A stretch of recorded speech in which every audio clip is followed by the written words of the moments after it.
गौतम बुद्ध अपने शिष्यों के साथ एक छोटे से गांव में पहुंचे। गांव के लोग उन्हें देखने और उनकी शिक्षाओं को सुनने के लिए एकत्र हुए। बुद्ध ने देखा कि भीड़ में एक व्यक्ति रो रहा था। वह किसान था जिसका नाम सोमू था।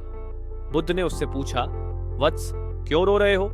सोमू ने कहा, भगवान, मेरी फसल बर्बाद हो गई है।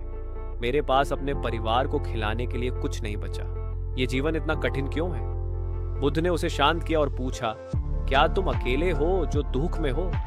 सोमू ने कहा, नहीं, हर किसी को किसी न किसी समस्या का सामना करना पड़ता है, लेकिन मेरी समस्या सबसे बड़ी है। बुद्ध मुस्कुराए और बोले, क्या तुम मुझे एक कटोरी चावल दे सकते हो? सोमू चौंका और बोला, महाराज, मेरे पास खुद के लिए कुछ नहीं है, मैं कैसे दे सकता हूँ? बुद्ध ने कहा, ठीक है, गांव में जाओ और उस घर से चावल मांगो जहां किसी को कभी दुख ना हुआ हो। सोमू ने सोचा कि शायद ऐसा कोई घर होगा। वह गांव के पहले घर में गया और चावल मांगे, लेकिन जब उसने पूछा कि क्या उनके जीवन में कभी दुख नहीं हुआ, तो परिवार ने कहा, हमने भी अपने बेटे को खो दिया था। सोमू दूसरे घर गया। वहां एक विधवा थी जिसने कहा, मुझे अपने पति के बिना जीने की कठिनाई सहनी पड़ती है।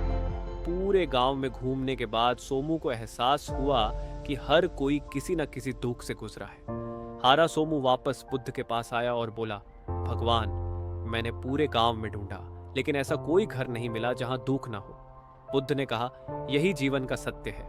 दुख सभी के जीवन का हिस्सा है, लेकिन जो व्यक्ति इसे समझ लेता है और इसे सहन करते हुए दया और करुणा का अभ्यास करता है, वही सच्ची शांति पाता है।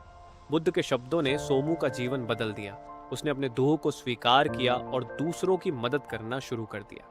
जल्द ही वह गांव में एक सम्मानित और खुशहाल व्यक्ति बन गया। कहानी का संदेश। ये कहानी हमें सिखाती है कि दुख से बचा नहीं जा सकता, लेकिन इसे समझने और दूसरों के प्रति करुणा दिखाने से हम अपने जीवन को बेहतर बना सकते हैं।